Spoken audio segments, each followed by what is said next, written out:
Los túneles, bajo el centro histórico. Me llamo André, tengo 32 años y trabajo como arquitecto especializado en restauración de patrimonios históricos en Guadalajara, México. Vivo en un departamento sencillo en Zapopan, en la zona metropolitana de la ciudad. Durante los últimos meses, me he dedicado a la restauración de la Catedral Metropolitana, un proyecto que llena mis días y muchas veces mis noches también. Siempre me ha fascinado la historia oculta en los edificios antiguos. Cada grieta en la pared, cada marca en el piso, cuenta una historia sobre las personas que pasaron por ahí. Mi rutina es bastante predecible. Despertar temprano, tomar el camión hasta el centro histórico, trabajar hasta tarde y regresar a casa. Al menos así era hasta aquel jueves, cuando mi vida dio un vuelco de una manera que todavía me da escalofríos, solo de recordarlo. Aquella noche perdí la noción del tiempo mientras revisaba los detalles estructurales de una sección dañada de la catedral. Cuando finalmente miré el reloj, ya pasaba de la medianoche. ¡Híjole! El último camión a Zapopan había salido hacía 15 minutos. Mi coche estaba en el taller. ¡Qué timing tan desastroso! Y pedir un taxi estaba fuera de cuestión para mi presupuesto apretado de fin de mes. ¿Qué tiene de malo caminar? Pensé. Conocía bien el centro histórico, o al menos creía conocerlo. La noche estaba agradable, con una brisa suave que aliviaba el calor del día. Las calles estaban desiertas a esa hora, iluminadas solo por los faroles antiguos que proyectaban sombras alargadas en el suelo de adoquines. El silencio era casi palpable, interrumpido únicamente por el eco de mis propios pasos. Decidí seguir por un atajo que usaba ocasionalmente durante el día, algunos callejones estrechos que atravesaban el centro histórico y me llevarían más rápido a la avenida principal. Mientras caminaba, admiraba la arquitectura colonial que tanto me fascinaba. Las casonas con sus balcones ornamentados, los detalles en las fachadas que resistían valientemente el paso de los siglos. Pronto llegué a la rotonda de los jaliscienses ilustres, una plaza circular con monumentos dedicados a personalidades históricas del estado. Estaba a punto de rodearla cuando noté algo extraño entre dos columnas, una abertura en la pared que nunca había visto antes. Fruncí el ceño confundido. ¿Cómo es que nunca había notado aquello? Como arquitecto especializado en restauración, conocía prácticamente cada centímetro de aquella plaza. Me acerqué intrigado. Parecía ser la entrada de un túnel, parcialmente escondida por una ilusión de perspectiva creada por las columnas de la rotonda. La curiosidad le ganó al sentido común. Error clásico, lo sé. Activé la linterna del celular y eché un vistazo. Era definitivamente la entrada a uno de los legendarios túneles coloniales de Guadalajara. Cualquier arquitecto o historiador de la región conoce las historias sobre la red de pasajes subterráneos construidos durante el periodo colonial. Usados para todo, desde fugas durante conflictos hasta transporte de mercancías para evitar impuestos. Gran parte de esta red nunca fue mapeada oficialmente, y encontrar una entrada intacta era todo un hallazgo. Solo una miradita rápida, pensé, ignorando esa vocecita en el fondo de mi mente que me gritaba que siguiera mi camino. Al fin y al cabo, ¿qué clase de profesional sería si dejara pasar la oportunidad de examinar un patrimonio histórico tan significativo? Bajé por una escalinata de piedra desgastada por los siglos. El aire se volvió inmediatamente más frío y húmedo, con ese olor característico de lugares cerrados por mucho tiempo. Una mezcla de tierra mojada, moho y minerales. Las paredes eran de piedra caliza, irregulares pero claramente trabajadas por manos humanas. Con cada paso que daba, más envuelto quedaba por la atmósfera del lugar. El túnel se ramificaba en varias direcciones, formando un laberinto subterráneo. Intenté marcar mentalmente el camino, pero pronto me vi desorientado por la semejanza entre los pasillos. Mi linterna comenzó a fallar, a veces parpadeando, a veces disminuyendo de intensidad. Le di unos golpecitos, maldiciendo en voz baja. «Es solo la batería», murmuré para mí mismo, tratando de ignorar lo conveniente que resultaba para el escenario. La verdad es que lugares así siempre causan una sensación extraña, como si el propio ambiente reaccionara a tu presencia. Fue entonces cuando comencé a escuchar. Al principio, eran solo susurros indistintos, ecos distantes que podrían explicarse fácilmente por el viento, pasando por alguna abertura lejana o por la acústica peculiar de los túneles. Pero pronto, los sonidos tomaron forma. Voces hablando en español antiguo, con pronunciaciones y expresiones que remitían a los textos coloniales que estudiaba para mi trabajo. «Es solo tu imaginación», me repetí. Pero el sudor frío en mi frente decía otra cosa. Aquellas voces parecían venir de todos lados y de ningún lugar al mismo tiempo. También noté marcas curiosas en las paredes. No eran simples grietas, sino símbolos grabados, algunos recordando la escritura azteca, otros pareciendo tener origen español. En ciertos puntos del túnel, las manchas de humedad en las paredes formaban patrones que, bajo la luz temblorosa de mi linterna, parecían retratar escenas: soldados marchando, edificaciones en llamas, personas huyendo. Intenté encontrar el camino de regreso, pero cuanto más caminaba, más perdido me sentía.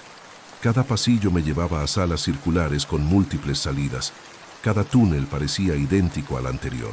Mi celular mostró 10% de batería y el pánico comenzó a instalarse. Fue cuando escuché un sonido diferente, pasos arrastrados, no muy lejos de donde me encontraba. «¿Hay alguien ahí?», grité, mi voz haciendo eco en las paredes de piedra. Ninguna respuesta. Solo el cese repentino de los pasos, como si quien fuera que estuviera allí se hubiera detenido para escuchar.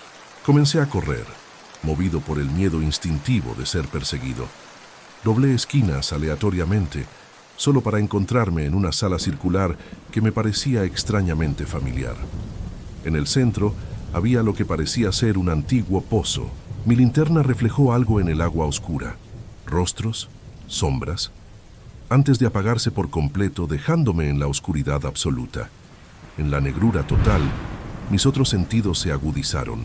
El toque frío de las paredes bajo mis dedos, el olor a tierra mojada ahora mezclado con algo metálico que recordaba a sangre, y los sonidos, Dios mío, los sonidos, respiraciones, susurros, el arrastre de pies. No estaba solo en aquella oscuridad. «¿Quién está ahí?», grité nuevamente, el miedo haciendo que mi voz fallara. Fue entonces cuando lo sentí. Un toque helado en mi hombro, dedos delgados que parecían no tener carne, solo huesos. Grité y me debatí, corriendo, a ciegas por la oscuridad. Choqué contra paredes, tropecé en escalones, caí y me levanté innumerables veces. No sé cuánto tiempo pasé en esa desesperación hasta que, por un milagro, vi una luz débil a lo lejos. Corrí hacia ella como un hombre ahogándose en nada hacia la superficie. Era una abertura, una salida. Cuando emergí, jadeando y arañado, me encontré de vuelta en la rotonda, exactamente donde había entrado. Desde aquella noche ya han pasado 3 meses y todavía no puedo explicar lo que sucedió en los túneles. He vuelto al lugar varias veces durante el día, pero nunca he podido encontrar la entrada nuevamente. Es como si hubiera desaparecido. He investigado obsesivamente la historia de Guadalajara, encontrando relatos de personas que, a lo largo de los siglos, desaparecieron misteriosamente en el centro histórico. Algunas fueron encontradas días después, desorientadas e incapaces de explicar dónde habían estado. Otras nunca más fueron vistas. Las consultas médicas no revelaron nada más que estrés y privación de sueño, pero eso no explica las voces que aún escucho por la noche, ni los sueños vívidos donde continúo recorriendo aquellos túneles infinitos. Tampoco explica lo más perturbador: las marcas de dedos en mi hombro, exactamente donde sentí el toque, que no desaparecen incluso después de meses. A veces, cuando paso por la rotonda de noche, tengo la sensación de estar siendo observado, y juro que en el reflejo de los aparadores veo por un instante figuras extrañas siguiéndome, figuras vestidas con ropas de otras épocas, cuyos ojos cargan la misma mirada perdida que ahora reconozco en mi propio espejo. Las voces del bosque Los Colomos. Mi nombre es Daniel Ortega, tengo 42 años y soy profesor de antropología en la Universidad de Guadalajara desde hace casi una década. Siempre me han fascinado las leyendas urbanas, esas historias que la gente Cuenta en voz baja, entre risas nerviosas y miradas de reojo. Las considero fragmentos valiosos de la cultura popular, pequeñas ventanas a los miedos colectivos de una sociedad. Por eso, hace aproximadamente 6 meses, inicié un proyecto de investigación sobre leyendas urbanas locales de Guadalajara, invitando a mis alumnos a compartir historias que conocían o de las que habían oído hablar. Nunca imaginé que este proyecto académico aparentemente inofensivo me llevaría a cuestionar no solo mi cordura, sino también mi comprensión de la realidad. Todo comenzó como una broma, pero rápidamente se transformó en la peor pesadilla de mi vida. Algo que me atormenta hasta hoy cuando cierro los ojos, algo que no puedo explicar ni siquiera con todo mi conocimiento académico y racional. Fue en marzo de este año, cuando el calor ya comenzaba a castigar a Guadalajara, anunciando una temporada de sequía preocupante. Estaba revisando los correos con las contribuciones de mis alumnos para el proyecto cuando noté algo extraño. 3 mensajes diferentes mencionaban experiencias perturbadoras en el bosque Los Colomos, un parque urbano popular entre los habitantes, para caminatas matutinas. Lo que me llamó la atención no fue solo la coincidencia del lugar, sino la similitud en los relatos. Todos mencionaban a una mujer de apariencia indígena, con un vestido blanco manchado de tierra, siempre cerca de Minomesetze, la antigua fábrica de agua, susurrando frases sobre cuando la tierra se seque y el despertar de los que fueron ofrecidos. Inicialmente, sonreí pensando que mis alumnos estaban conspirando para crear una leyenda falsa, tal vez para ganar puntos extra o simplemente para hacerme una broma. Pero entonces recibí 2 relatos más de personas que no se conocían entre sí, describiendo con precisión inquietante los mismos detalles. El olor a tierra mojada que precedía a la aparición, la forma en que la temperatura parecía caer drásticamente y principalmente esos ojos, completamente negros, sin ningún rastro de blanco, como 2 hoyos vacíos que parecían succionar tu alma.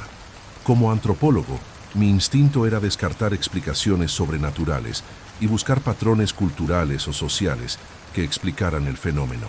Decidí visitar el bosque Los Colomos para examinar el área con mis propios ojos. Un miércoles, llegué al parque alrededor de las 6:30 de la mañana, cuando el lugar todavía estaba relativamente vacío, excepto por algunos corredores matutinos y ancianos practicando tai chi.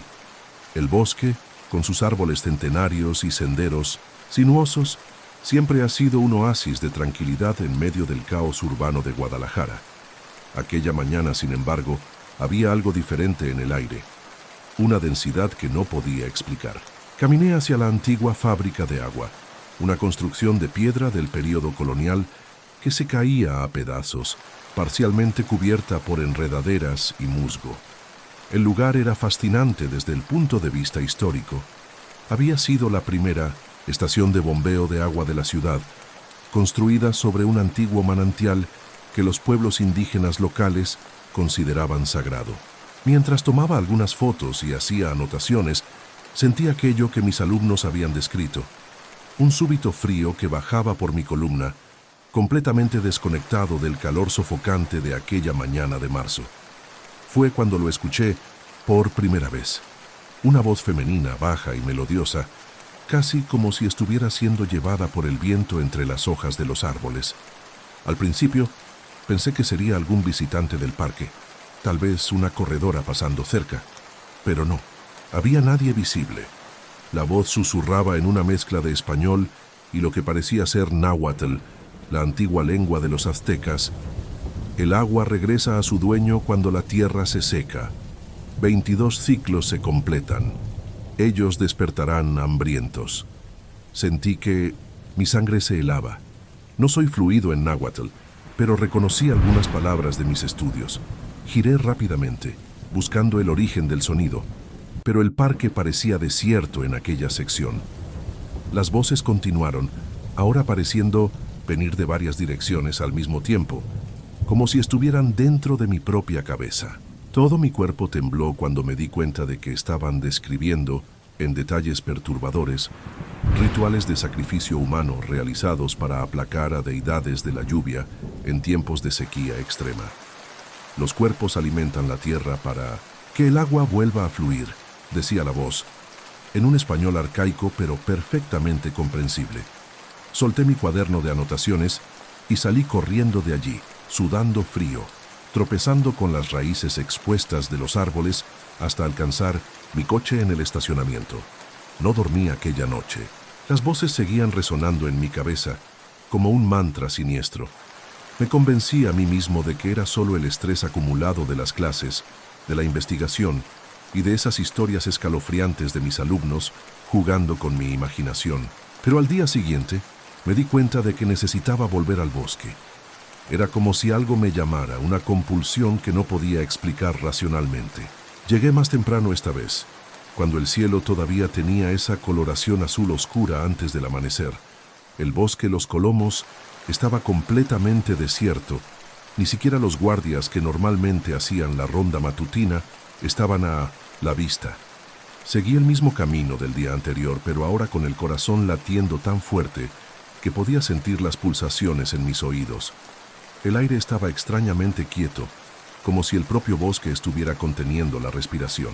Al acercarme a la antigua fábrica de agua, noté algo que no había percibido antes. El suelo alrededor de la construcción estaba completamente seco, agrietado como el lecho de un río durante una sequía prolongada, contrastando con el resto del césped verde del parque. Al pisar aquella tierra árida, sentí inmediatamente un dolor punzante subiendo por mis piernas, como si miles de agujas microscópicas estuvieran penetrando mi piel a través de los zapatos. De repente, sentí manos frías sosteniendo mis hombros. Abrí los ojos desorientado y temblando para encontrar a un guardia del parque sacudiéndome con preocupación. «Profesor, profesor, ¿está usted bien?». Aparentemente, me había desmayado cerca de la antigua fábrica de agua y permanecí inconsciente por casi una hora. El guardia dijo que me encontró murmurando palabras incomprensibles, con los ojos abiertos pero sin conciencia.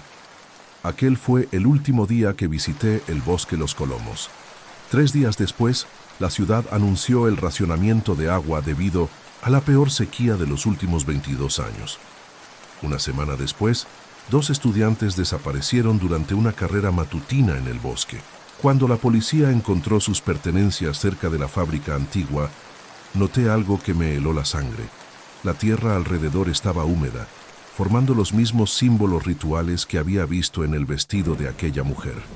Destruí todas mis anotaciones sobre la investigación y pedí una licencia de la universidad.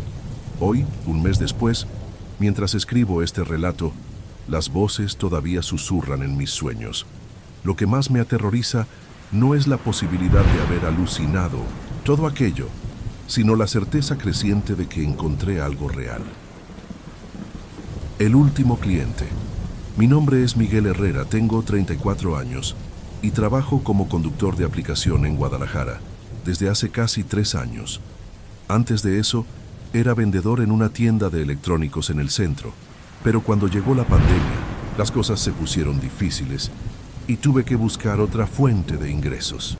Los turnos de la madrugada siempre han sido los más lucrativos, menos tráfico, tarifas dinámicas más altas y, generalmente, pasajeros menos problemáticos. Claro que están los borrachos saliendo de los antros, pero nada que no pudiera manejar después de tanto tiempo en esta vida. Mi esposa, Lucía, siempre odia cuando tomo el turno de la noche. Dice que es peligroso y que tengo cara de quien atrae cosas raras. Yo siempre me reía de eso, al menos hasta aquella madrugada del 12 de noviembre del año pasado, un miércoles que parecía normal como cualquier otro, pero que cambió completamente mi forma de ver el mundo. Ahora, siempre que alguien pregunta si he visto algún fantasma, siento un escalofrío subir por mi columna porque sé que vi, conversé y llevé uno a casa. La noche estaba particularmente tranquila para ser miércoles. Una llovizna fina caía sobre Guadalajara, de esas que dejan el asfalto brillando bajo las luces de la ciudad, creando reflejos amarillentos y rojos en el suelo.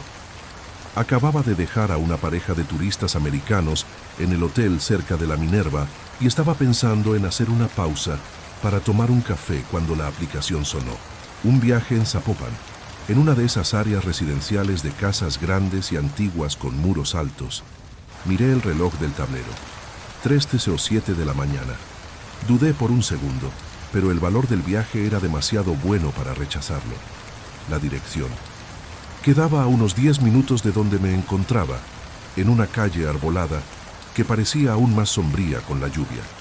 Cuando llegué, me detuve frente al número indicado en la aplicación y envié el mensaje estándar. Ya estoy en el lugar. Mientras esperaba, observé la casa a través de los portones de hierro. Una construcción elegante de los años 50, de esas que las familias ricas de Guadalajara solían tener, con un jardín bien cuidado y un porche iluminado por una única lámpara amarillenta que apenas lograba alejar la oscuridad de la madrugada. Esperé cerca de 2 minutos cuando vi que los portones se abrían automáticamente.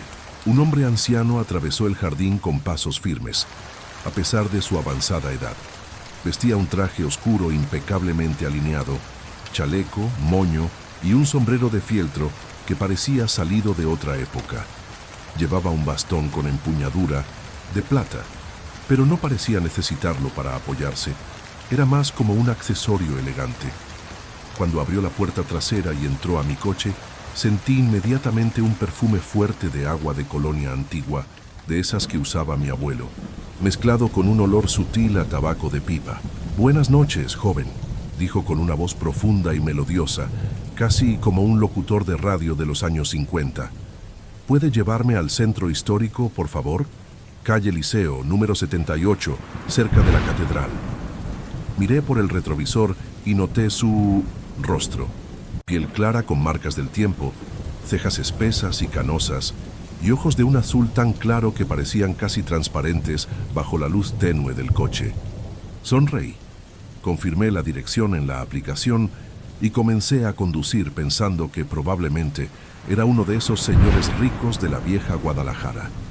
Mientras avanzábamos por la avenida Vallarta, casi desierta a esa hora, el hombre comenzó a hablar sobre la ciudad, sin que yo hubiera preguntado nada. «Sabe, joven, esta avenida era muy diferente cuando yo tenía su edad», comentó con un tono nostálgico. Había árboles a ambos lados, formando casi un túnel, y los tranvías pasaban por el centro. Era toda una visión. Me pareció interesante y decidí hacer plática. Después de todo, faltaban al menos 25 minutos hasta el destino. «¿Usted vive desde hace mucho tiempo en Guadalajara?», pregunté. Él soltó una risa suave. «Toda mi vida, hijo. Nací en la casa de donde me recogiste en 1932. Hice las cuentas rápidamente. Eso lo haría tener unos 90 años, aunque no los aparentaba. Ya he visto esta ciudad transformarse varias veces. Trabajé como maestro en la Orquesta Filarmónica por casi 40 años. Conocí cada rincón de esta ciudad». A medida que avanzábamos, él señalaba edificios y lugares, describiendo cómo eran décadas atrás con una precisión impresionante. Allí, donde ahora está esa plaza comercial, quedaba el antiguo Cine Variedades. ¡Qué lugar magnífico! Columnas de mármol, cortinas de terciopelo rojo y un techo pintado con ángeles y nubes, como una capilla italiana. Qué lástima que lo derribaron en los años 80. Cuanto más hablaba, más fascinado me sentía. Describía el antiguo mercado, San Juan de Dios antes de la reforma de 1958, con detalles tan vívidos que casi podía ver los puestos de madera, los vendedores gritando pregones y el olor a especias en el aire. Había una señora llamada Doña Consuelo que vendía los mejores churros de canela de la ciudad, justo en la entrada norte. Siempre sumergía las puntas en chocolate caliente antes de servirlos, contó, cerrando los ojos como si pudiera saborear el recuerdo. Lo que me impresionaba no era solo el conocimiento histórico, sino la forma en que describía cosas que ni en fotos antiguas había visto. En determinado momento, cuando pasábamos por un cruce, se inclinó hacia adelante señalando un edificio moderno. Allí estaba la antigua casa de los González Hermosillo, con aquel balcón de hierro forjado donde la hija mayor, Carmela, tocaba piano en las tardes de domingo. Toda la vecindad se detenía para escuchar.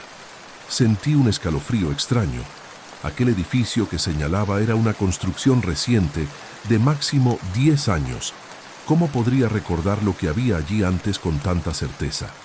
Más curioso, aún, ¿cómo sabía el nombre de la muchacha del piano? Usted parece conocer cada esquina de la ciudad, comenté, tratando de sonar casual, mientras observaba su reflejo en el retrovisor. Fue cuando noté algo extraño. A veces, cuando pasábamos bajo las luces de los postes, era como si su reflejo tardara una fracción de segundo en acompañar sus movimientos, como una imagen ligeramente desincronizada. Me froté los ojos, culpando al cansancio de la madrugada. «Conozco, hijo, conozco», respondió con una sonrisa melancólica. «Cuando vives tanto tiempo en un lugar, se vuelve parte de ti y tú de él. A veces creo que, incluso después de que me vaya, seguiré caminando por estas calles». Su voz tenía una cualidad hipnótica, y por algunos segundos me encontré casi en trance, hasta que un claxon distante me trajo de vuelta a la realidad. Me di cuenta de que estaba conduciendo más despacio de lo normal, como si quisiera prolongar aquel viaje peculiar. Lo extraño es que, a pesar del aire acondicionado apagado, el interior del coche estaba cada vez más frío. Tan frío que podía ver mi propia respiración formando pequeñas nubes de vapor. Pero el hombre en el asiento trasero parecía no notar o no importarle la temperatura anormalmente baja. Cuando finalmente llegamos al centro histórico, las calles, estrechas, y las fachadas coloniales estaban envueltas en una niebla fantasmagórica, intensificada por la llovizna que seguía cayendo. El señor me orientó a detenerme frente a una casa colonial de 2 pisos, pintada en un tono de azul descolorido, con rejas de hierro trabajado en las ventanas y una puerta de madera maciza que parecía tener siglos de existencia. Llegamos. «Joven, esta es mi casa», anunció con una nota de alivio en la voz. Miré la aplicación y vi que el viaje había finalizado automáticamente. Lo extraño es que no pude ver el monto. La pantalla simplemente mostraba «viaje finalizado» sin ningún registro de pago. Antes de que pudiera mencionar esto, el hombre se inclinó hacia adelante. «Sabe, tengo que pedirle un favor. Olvidé mi cartera en el bolsillo de otro saco. ¿Podría esperar un momento mientras subo a buscarla? Prometo que no tardaré y le daré una buena propina por la molestia». Algo en la forma en que habló me hizo dudar, pero acabé aceptando. Después de todo, parecía un señor respetable de una buena familia tradicional. «Claro, señor, sin problemas. Esperaré aquí», respondí, aunque una voz en el fondo de mi mente me alertaba que algo no estaba bien. Observé mientras salía del coche con movimientos elegantes, sorprendentemente ágiles para alguien de su edad. Caminó hasta la puerta, sin prisa, sacó lo que parecía ser un manojo de llaves antiguas del bolsillo y después de desbloquear la puerta, se volvió hacia mí, tocó el ala del sombrero en un gesto de cortesía y desapareció en el interior oscuro de la casa. Consulté el reloj. Decidí que esperaría máximo 15 minutos antes de desistir. Ya estaba cansado y todavía tenía que volver a casa en Tonalá, del otro lado de la ciudad. Los minutos fueron pasando lentamente. 5, 10, 15 minutos. Ninguna señal del señor. Intenté verificar el historial de viajes en la aplicación para tal vez conseguir el teléfono del pasajero, pero extrañamente, aquel viaje específico no aparecía en mi historial, como si nunca hubiera sucedido. Comencé a preguntarme si el viejo no me había simplemente dado un golpe para no pagar el viaje, aunque parecía improbable para alguien de aquella aparente condición social. Frustrado e intrigado, decidí tocar el timbre. Si no respondía, me iría. Ya había perdido demasiado tiempo. Bajé del coche y caminé hasta la puerta. El timbre era antiguo, de esos que tienes que girar y hace un sonido mecánico que resuena por el interior de la casa. Esperé, sintiendo gotas de lluvia escurrir por mi rostro y una sensación inexplicable de aprensión creciendo en mi pecho. Después de aproximadamente un minuto, escuché pasos arrastrados del otro lado, seguidos por el sonido de varios cerrojos siendo abiertos. La puerta crujió al abrirse parcialmente, revelando a una señora de cabello blanco, recogido en un moño, usando una bata de franela y lentes de armazón grueso. Parecía haber sido despertada por mi llamado, y me miraba con una expresión confusa y un tanto irritada. ¿Sí? ¿Qué desea a esta hora?, preguntó con voz ronca de sueño. Expliqué un poco avergonzado que había traído a un señor anciano de Zapopan a esa dirección y que él había entrado en la casa hace unos 15 minutos prometiendo volver para pagar el viaje. La expresión de la mujer pasó de irritación a perplejidad. Señor anciano, no ha entrado nadie aquí, vivo sola. Pensé que podría estar confundida por el sueño o tal vez con algún problema de memoria debido a la edad. Un hombre de traje oscuro, sombrero, bastón con empuñadura de plata, usó una llave para entrar por esta misma puerta, señora. Dijo que vivía aquí. La mujer palideció visiblemente, apoyándose en el marco para no caer. Por un momento, pensé que iba a sufrir un mal repentino. ¿Puedes mostrarme quién era?, preguntó con voz temblorosa. Volví al coche y tomé mi celular, abriendo la aplicación para mostrar la foto del pasajero. Pero nuevamente, no había registro del viaje. Frustrado, expliqué a la señora que por algún motivo técnico no podía acceder a los datos del pasajero. Fue cuando ella me hizo una pregunta que heló mi sangre. Llevaba un alfiler de perla en el moño y tenía una pequeña cicatriz cerca de la ceja derecha. Quedé paralizado. Eran exactamente los detalles que había notado en el hombre, pero no los había mencionado a ella. ¿Cómo lo sabe?, pregunté, mi voz casi fallando. Ella abrió más la puerta, revelando el interior de la casa, donde vi una fotografía enmarcada en la pared del vestíbulo de entrada. Era él, el mismo hombre que había estado en mi coche minutos antes. Este era mi esposo, Roberto Aguilar. Fue maestro de la Orquesta Filarmónica de Jalisco por casi 4 décadas, dijo ella, las lágrimas comenzando a correr por sus mejillas arrugadas. Falleció exactamente hace un año, esta misma noche, de un ataque cardíaco mientras dirigía en el Teatro Degollado. Cuando finalmente me despedí de Elena, ya pasaban de las 5 de la mañana. Caminé hasta mi coche sintiéndome completamente desconectado de la realidad.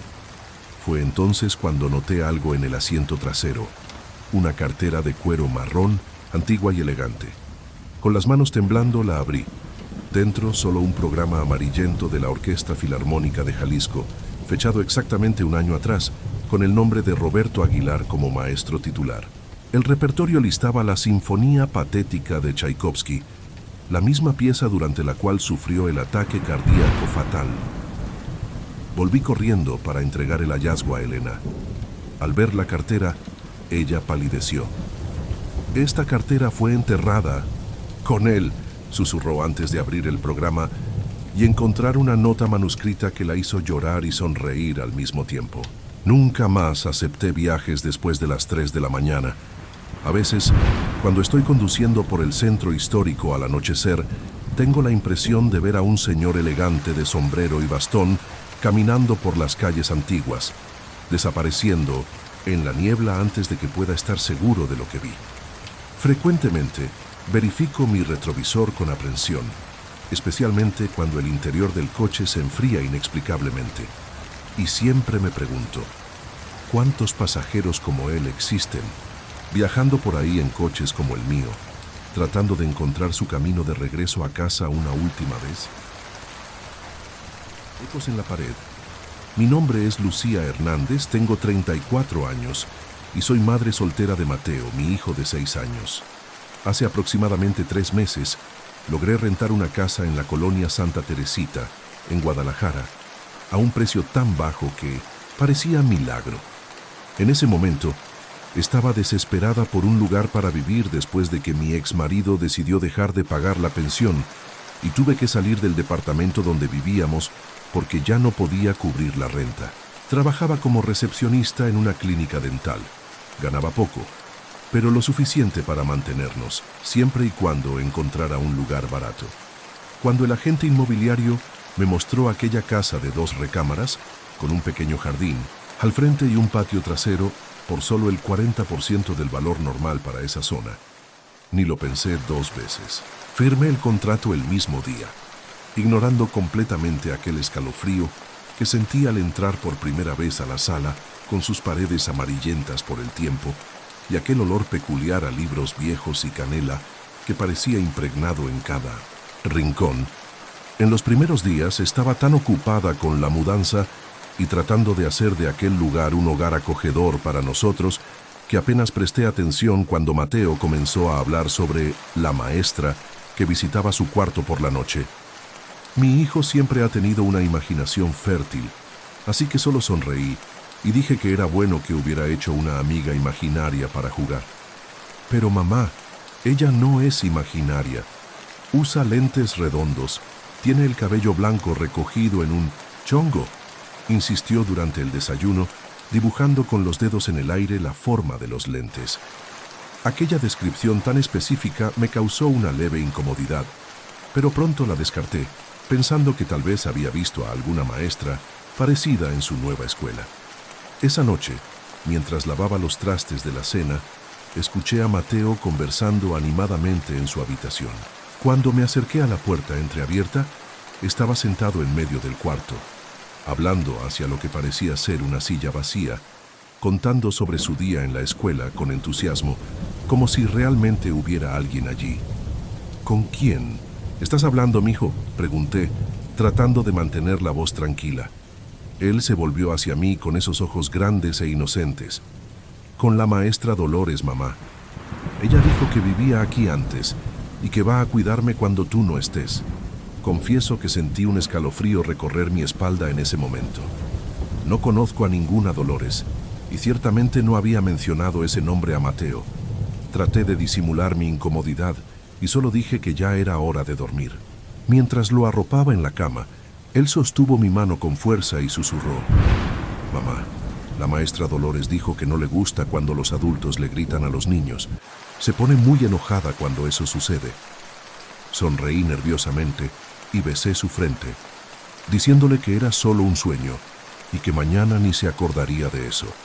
Esa noche desperté varias veces creyendo haber escuchado pasos arrastrados por el pasillo, el sonido inconfundible de pantuflas de tela deslizándose por el piso de madera, que crujía con la edad. Por la mañana me convencí a mí misma de que era solo el estrés de la mudanza y las preocupaciones financieras haciéndome imaginar cosas. Una semana después, comencé a notar pequeños cambios por la casa. Objetos que estaba segura de haber dejado en un lugar aparecían en otro. Al principio pensé que era solo mi distracción, o que Mateo estaba moviendo las cosas. Pero entonces, una mañana de domingo, mientras limpiaba la sala, noté algo que hizo que mi sangre se helara. En la pared recién pintada de blanco, había marcas de manos pequeñas, como si alguien hubiera presionado las palmas sucias de ceniza contra la superficie. No eran manos de niño, eran más pequeñas que las de Mateo, pero definitivamente no eran manos de adulto. Intenté limpiar las marcas con un trapo húmedo, pero parecían haber penetrado en la pintura. Rompí el empaque de un paquete de toallitas húmedas y froté con fuerza hasta que mis dedos dolieron. Pero las marcas solo se volvieron más visibles, como si estuvieran emergiendo desde dentro de la pared. Mateo entró a la sala en ese momento y al ver lo que estaba haciendo, dijo con una naturalidad aterradora: «La maestra Dolores también intentó limpiar esas marcas cuando estaba viva, mamá. Ella dice que son las manos de los niños que no pudo salvar». Aquella frase me dejó paralizada. Solté las toallitas húmedas y me volví hacia Mateo, tratando de mantener la voz firme mientras le preguntaba qué exactamente le había contado la tal maestra Dolores. Mi hijo se sentó en el sofá, balanceando sus piernitas que no alcanzaban el suelo, y comenzó a relatar con una naturalidad perturbadora. Ella era maestra de niños pequeños, mamá. Muchos niños pasaron por sus manos. Algunos sufrían en 1900 casa y ella trataba de protegerlos. Hizo una pausa, mirando a un punto fijo detrás de mí, como si estuviera recibiendo más información. Ella dijo que su hijo no le gustaba cuando traía a los niños a casa. Él se enojaba mucho, gritaba y rompía cosas. Un día, empujó a una niña por las escaleras. Mi hijo señaló hacia la pequeña escalera que llevaba al segundo piso y, te juro que en ese momento, escuché un llanto distante, como un eco ahogado viniendo de algún lugar dentro de las paredes. Agarré a Mateo por los hombros y lo llevé afuera, decidida a tomar un helado y despejarme, tratando de convencerme a mí misma de que era solo su imaginación alimentada por alguna historia que escuchó en la escuela. Esa noche, después de 1920 acostar a Mateo, me quedé despierta investigando en el celular sobre la historia del barrio y de la casa. No encontré nada específico sobre una maestra llamada Dolores, pero descubrí que la colonia Santa Teresita albergaba a muchos maestros jubilados de la Escuela Normal de Jalisco en las décadas pasadas. Mientras navegaba por las páginas de 1910, Historia Local, escuché un golpe sordo proveniente de la habitación de Mateo. Corrí hasta allí y lo encontré durmiendo profundamente, pero su libro de cuentos, que yo había dejado en el estante, estaba abierto en el suelo, exactamente en la página de un cuento sobre una maestra bondadosa. Al agacharme para recoger el libro, noté algo que me hizo ahogarme de pavor. Había una marca de mano adulta en la pared junto a la cama de Mateo, como si alguien se hubiera apoyado allí para inclinarse sobre él. No era mi mano, era más grande, más ancha, con dedos gruesos que dejaron una impresión amarillenta en la pared, como manchas de nicotina. Al lado de esa marca había otra más pequeña, como si una segunda mano hubiera intentado cubrir la primera. Pasé toda la noche sentada en la mecedora en su habitación, observando cada sombra, cada ruido, con el corazón acelerado y un rosario enrollado en los dedos, aunque no soy particularmente religiosa. A la mañana siguiente, Mateo despertó con moretones morados en forma de dedos en su brazo derecho. Cuando pregunté asustada qué había sucedido, me miró confundido, sin entender mi preocupación. La maestra Dolores me sujetó fuerte anoche, mamá. Me estaba protegiendo del hombre malo que vino a visitarme. Sentí que mi estómago se hundía. ¿Qué hombre? Examiné la casa entera, revisando ventanas y puertas, pero todo estaba cerrado y no había señales de intrusión. Llevé a Mateo a la escuela. En el camino para recoger a Mateo de la escuela, llamé al agente inmobiliario que me había rentado la casa. Después de mucha insistencia, finalmente admitió que la propiedad tenía cierta reputación en el barrio. Todos los inquilinos anteriores con niños se fueron en menos de un mes, confesó claramente incómodo. Decían que los niños conversaban con alguien invisible, que los objetos cambiaban de lugar durante la noche y que aparecían marcas inexplicables en las paredes. Esa noche, acosté a Mateo más temprano y decidí investigar la casa. Armada, solo con una linterna y todo el valor que pude reunir, comencé por el sótano, que aún no había explorado completamente. Entre cajas polvorientas y muebles antiguos cubiertos por sábanas, encontré un baúl de madera tallada. Dentro había decenas de cuadernos escolares, todos con anotaciones meticulosas sobre niños, sus comportamientos, señales de abuso, planes de intervención. Eran los registros de Dolores sobre sus alumnos vulnerables. En el fondo del baúl encontré un diario personal con la última entrada fechada el 1 de noviembre, día de su muerte. Ramón descubrió sobre el pequeño Miguel. Dijo que me voy a arrepentir de haber interferido. Tengo miedo, pero no puedo abandonar a este niño. Mientras leía estas palabras, escuché un estruendo proveniente del piso de arriba, de la habitación de Mateo.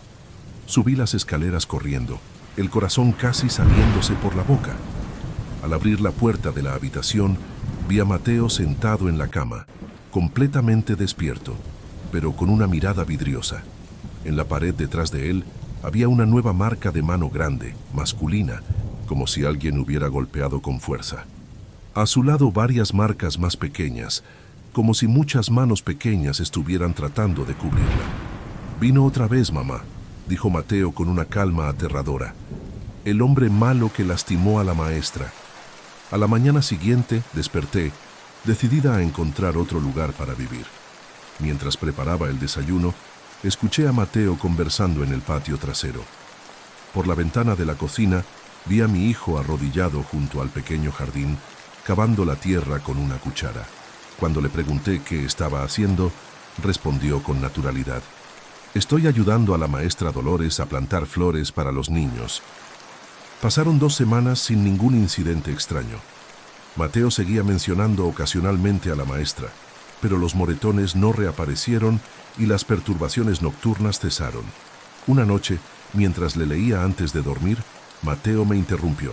Mamá, la maestra Dolores dice que se va a ir. Dice que ahora que tú sabes la verdad sobre la casa, puedes continuar con su trabajo. Confundida, le pregunté qué quería decir. Proteger a los niños, mamá, como tú me proteges a mí. A la mañana siguiente, encontré en la mesa de la cocina una tarjeta de presentación que estoy segura que no estaba allí antes, de una organización local de protección infantil. Junto a ella, una hoja de cuaderno amarillenta con una caligrafía elegante que decía simplemente: «Gracias por escuchar». Decidí que no nos mudaríamos. En vez de eso, llamé al número en la tarjeta y me ofrecí como voluntaria. A veces, todavía siento el olor a canela por la casa, especialmente en las noches frías, y Mateo ocasionalmente menciona ver a la maestra en el jardín cuidando sus flores. No sé explicar lo que pasó en esa casa, pero rezo para que nunca más me vuelva a pasar algo así. El último viaje. Mi nombre es Alejandro. Tengo 42 años y trabajo como guardia de seguridad nocturno en la central de autobuses de Guadalajara desde hace 7 años. Tomé el turno de la noche porque paga un poco mejor y ese dinero extra ayuda con los gastos de la universidad de mi hija. No es un trabajo difícil. Hago rondas regulares, verifico puertas, monitoreo las cámaras y resuelvo pequeños problemas que surgen durante la madrugada. La central queda prácticamente vacía entre las 2 y las 5 de la mañana. Hay algunos autobuses que llegan o salen, algunos pasajeros somnolientos esperando conexiones, pero en general es un lugar tranquilo. Fue un martes de octubre del año pasado cuando noté algo extraño por primera vez. Estaba haciendo mi ronda alrededor de las 3:40 de la mañana cuando vi luces encendidas en un autobús estacionado en la plataforma 24, que queda justo al fondo de la terminal. Era un modelo antiguo de Transportes Pacífico, de esos con franjas azules y blancas que eran comunes en los años 80. Me pareció extraño porque, según la programación que siempre reviso al inicio del turno, no había ninguna llegada o salida de esa empresa a esa hora. De hecho, hasta donde yo sabía, esa empresa ni siquiera operaba ya. Me acerqué para verificar y pude ver lo que parecían ser siluetas de pasajeros por las ventanas empañadas. Nada muy claro, solo contornos oscuros que parecían moverse dentro del autobús. Llamé por radio al controlador de tráfico, pero Javier, que estaba de guardia esa noche, confirmó que no había ningún autobús de Transportes Pacífico programado. Pensé que podría ser algún chofer descansando fuera de programación, tal vez esperando la hora para seguir su viaje. Cuando llegué cerca del vehículo, noté que parecía estar en buen estado, a pesar del modelo antiguo. Toqué la puerta, pero nadie respondió. Di la vuelta e intenté la puerta central, que se abrió fácilmente. El interior estaba vacío, sin un solo pasajero, a pesar de las siluetas que estaba seguro de haber visto desde lejos. Los asientos de tela azul estaban limpios, como si hubieran sido recientemente aspirados. El tablero de control parecía funcional, y lo más extraño, el motor estaba caliente, como si el autobús acabara de estacionarse. También noté un rosario colgado en el retrovisor y una revista de crucigramas abierta en uno de los asientos. No había chofer ni equipaje, nada que indicara presencia humana reciente. Al día siguiente comenté casualmente sobre esto con Héctor, uno de los intendentes más antiguos de la central. Él dejó de barrer inmediatamente y preguntó: ¿en qué plataforma viste ese autobús? Cuando mencioné la plataforma 24, él negó con la cabeza. Dicen que sucede cada año, pero nunca había conocido a alguien que realmente lo viera. Entonces me contó sobre un accidente grave ocurrido en 1987, cuando un autobús de Transportes Pacífico cayó en la barranca de Oblatos durante una noche lluviosa. 23 personas murieron, incluyendo al chofer. ¿Qué tiene de especial la plataforma 24?, pregunté, tratando de entender la conexión. Héctor explicó que la nueva central fue construida parcialmente sobre el terreno donde los restos de aquel autobús estuvieron almacenados durante la investigación. Antes de la construcción, esto era un depósito de vehículos decomisados y dañados. El autobús accidentado estuvo exactamente donde hoy está la plataforma 24. En las semanas siguientes, el autobús apareció 2 veces más, siempre a la Misma hora, alrededor de las 3:40 de la mañana. Comencé a investigar en los archivos en línea de los periódicos locales y encontré reportajes sobre el accidente. Fue exactamente como Héctor había descrito. En la madrugada del 12 de octubre de 1987, un autobús de Transportes Pacífico que regresaba de Puerto Vallarta cayó en la barranca durante una tormenta. No hubo sobrevivientes. Las fotos mostraban los restos y los rostros de las víctimas, familias enteras que habían pasado el fin de semana en la playa. El día 12 de octubre, aniversario del accidente, me aseguré de estar de guardia. No se lo conté a nadie, pero instalé una pequeña cámara en la plataforma 24. Puntualmente a las 3:40 de la mañana, el autobús apareció. Esta vez me mantuve a una distancia segura, solo observando. Vi cuando las puertas se abrieron, aún sin nadie cerca para accionarlas. Me quedé ahí parado por casi 15 minutos. El autobús permaneció con las luces encendidas, las siluetas visibles por las ventanas. Entonces, sin ningún chofer, las puertas se cerraron y las luces se apagaron lentamente. Cuando me acerqué nuevamente, el vehículo había desaparecido. Al día siguiente, corrí a verificar la grabación de la cámara. Para mi sorpresa, mostraba la plataforma 24 completamente vacía durante toda la madrugada. No había señal del autobús, de las luces o de cualquier movimiento. Era como si lo que yo hubiera visto no existiera para el lente de la cámara. Algunos días después, encontré accidentalmente a una señora que visitaba la central colocando flores en la plataforma 24. Me acerqué y descubrí que era hermana de una de las víctimas. «Hago esto cada año», me dijo con los ojos llorosos. Mi hermana estaba regresando de su luna de miel cuando sucedió. Cuando le pregunté si sabía algo sobre el autobús apareciendo en la central, sonrió tristemente. Muchos de nosotros, familiares, sentimos que ellos todavía están tratando de llegar a casa. No eres el primer empleado que ve el autobús. Nunca. Conté esta historia a muchas personas, por miedo a que pensaran que me estoy volviendo loco o inventando cosas. Mi supervisor probablemente me mandaría a buscar un psicólogo, pero algunos empleados antiguos del turno nocturno conocen las historias y ocasionalmente intercambiamos experiencias en voz baja durante los cafés de la madrugada. El autobús sigue apareciendo regularmente, siempre a la misma hora, siempre vacío cuando me acerco, siempre con el motor caliente como si acabara de completar su viaje inacabado de Puerto Vallarta a Guadalajara. No sé explicar lo que sucede en la plataforma 24. Tal vez sea solo un fenómeno natural que hace que vea cosas, tal vez sea algo más.